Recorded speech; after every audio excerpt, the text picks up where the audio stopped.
Everybody, welcome back to Breakfast with Bob from Clash Daytona. My name is Bob Babbitt, and we're brought to you by Toyota, Captiva Spine, Foundation Risk Partners, USA Triathlon, a gentleman who likes this track a lot.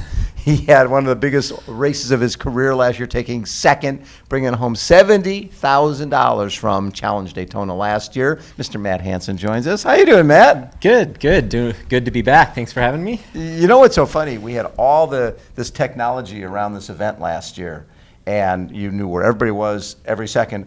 And all of a sudden, out of nowhere, here comes Matt coming in second place. And that last part of the run, you must have passed a bunch of folks. Yeah, I think I was 22nd off the bike. 22nd? Yeah, so wasn't really in the conversation until way deep into the run, but that's when it matters, right? Well, but what's fascinating about that is it's not like you're running by me.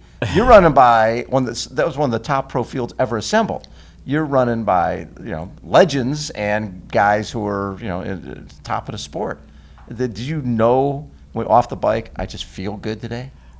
I came into the race it was so new, and it was a mix of the ITU guys and different distance. So we didn't really know how it was going to shake out. The 20-meter draft was also a change, which I love, by the way. Well, I bet.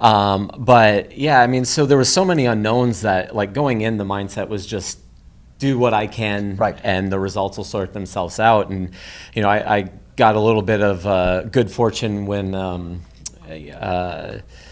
Louis ended up coming out of the penalty tent right when I was coming out, and so I got to run with him, and so that was just, you guys pushed each other. We pushed each other for the first lap and a half, and then I was able to get a little bit of a gap on him, and it started the run out on a good note, and then you can see everybody on this track, and so it's just picking off one person at a time, right? And you can see the next person, and it's not like a track where if you're 400 meters away from somebody on another course, you may never see them, right? So there was just constant positive motivation, positive energy, and made for a lot of fun on the last lap. I bet. So when did you move into podium? I moved into third on the first, right at the end of the first corner on the last lap. I think I passed at the beginning, the first mile of the last lap, I passed 5 guys, I think. Oh my God. Moved into second with about a quarter mile to go. To go. Wow. And it's not like there was people running, George was running fast behind you. Yeah, it was. Coming up the backstretch, just staring at the back of him, I'm like, I couldn't tell if I was making up much ground, and it was one of those, do I go for it or protect third? And I ended up making the decision to go for it, and it paid off. What was the difference, prize money between second and third? It was like, what, 70, 50 or 40, something like that? Like that was 20 grand. That's a big, that could be first place in most races. Exactly, yeah, for sure. Wow. And as a coach, those type of performances, people respond to that. Did that help your business? There's no better way to get your name out there than performing well and doing so in kind of a statement way. Right. Where it wasn't like I was average I was okay on the swim and the bike, but I had a really good run, and so people talked about it a little bit, which definitely helped get some attention at a time where, coming out of COVID, we had lost a ton, and so it definitely was a great day to have a great day. Is kind of the saying that I took away from last year, and what's great about performing well, it used to be the season ended with the Ironman World Championship at Kona. So if Dave Scott won that, every congratulations ad ran until season started again in March, right? Right. So you had a long leeway. Having this in December, you got a lot of play going into 2021. Yeah, it definitely started led to the off season in a right note. Yeah. Obviously we didn't know what the race schedule was going to be last year for most of the year, and so you build up and then have that race cancel, and then so I was definitely mentally ready for a break after this, and it made it a little easier to go into a break knowing that the financial pressure was off a little bit more than it might have been without that. So you've been struggling with knee things throughout most of 2021, right? Yeah, unfortunately. I came into the year 2021 swimming and running really well. Bike was okay, but not right where it needed to be to to be winning the races, so I was finishing second and third Right. in quite a bit of them. And then had a crash coming out of transition in St. George, ended up tearing my meniscus. Fought with it all summer, tried to do the smart and conservative thing, not do surgery, Right. and ended up losing a good bit of time because of that, and ended up having surgery in September. Okay, and you got hit by a car too, right? I did. It was At Samarin?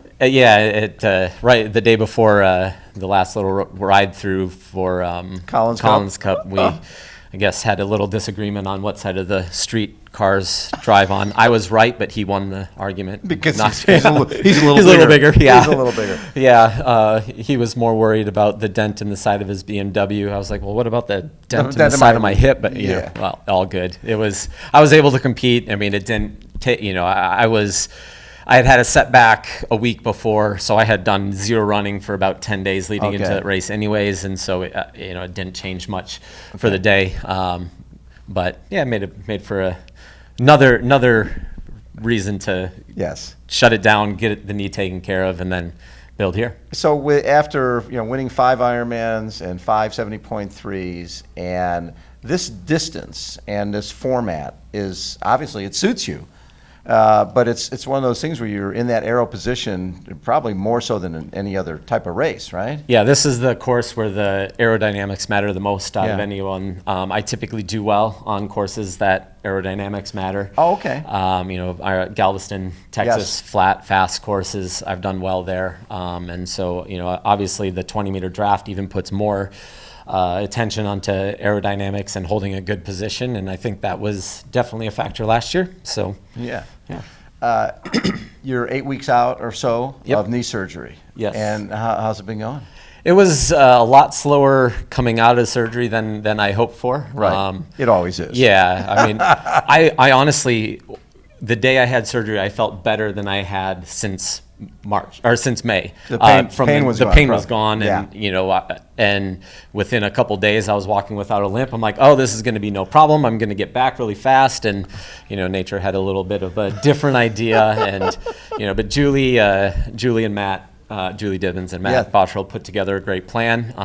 Worked really well with PT and strength.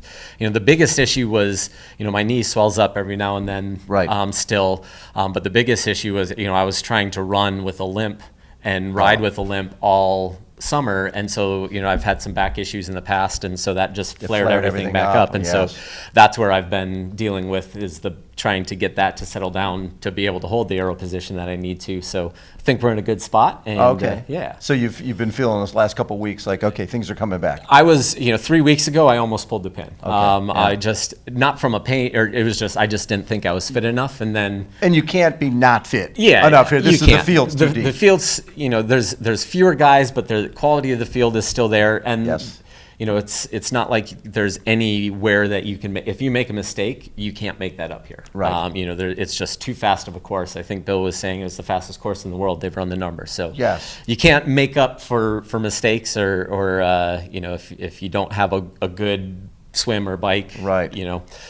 So everything needs to be on par, and we're better. I'm not, I'm nowhere near the fitness level that I was last year at this time, but I haven't raced the fall that I did last time. I was 3 weeks post Ironman Florida last year when I came here, so maybe I don't need to have that high or that depth of fitness.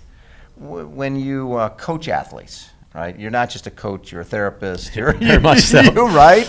It's not like an athlete just says, "Give me my workouts." They're also they need little hand holding, a lot of that. Yep. And that's a lot. That's energy. It is. Every athlete has an energy pie, and a lot of those slices in your energy pie are going to a family and the athletes. How do you balance that? Yeah, I mean, to me, the coaching, I was a former professor of exercise science. I loved teaching. I loved the classroom. Didn't like the university politics so much. Right. But loved being that. And the coaching fills that void. Right. So it's mental energy, but if I wasn't coaching the athletes, I'd be worried about more of my training. And I like to be, Julie, Matt, You tell me what to do. You tell me what to do. I'm not going to think. I'm just going to execute because that's my job as an athlete. Right. And I'm going to put the analytical side to the coaching. That it's going to be used somehow. Right. So if I can use it to build a coaching business, then great.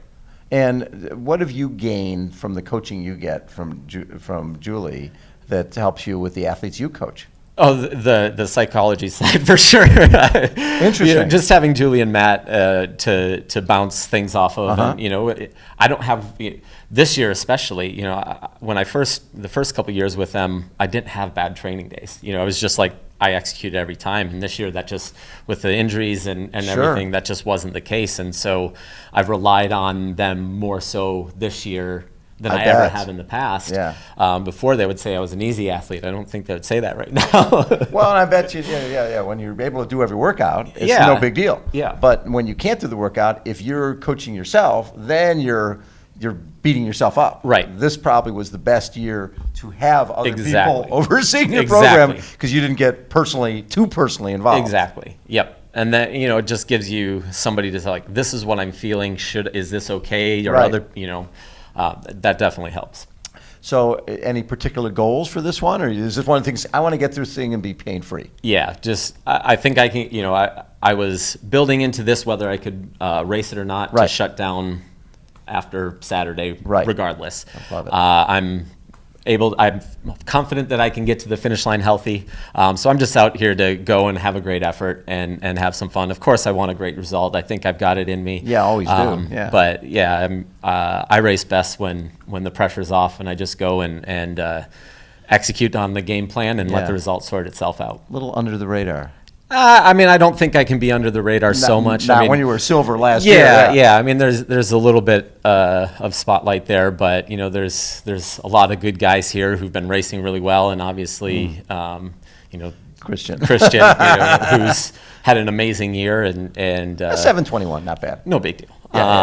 So I think that takes a little bit off of me and puts it on him, but that's all right. Love it. Yeah. Well, as we both know, and last year everybody was talking, it's Alistair Brownlee, and then next thing you know, he's walking and he's out. So you don't race it on paper. Yeah, you don't. You show up, you execute, and see what happens at the end. Love it, Matt. Thank you. It's Thank you always so a pleasure much. to chat. Matt Hanson has been our guest, everybody. Again, Breakfast with Bob, Clash Daytona. Hold on. We will be right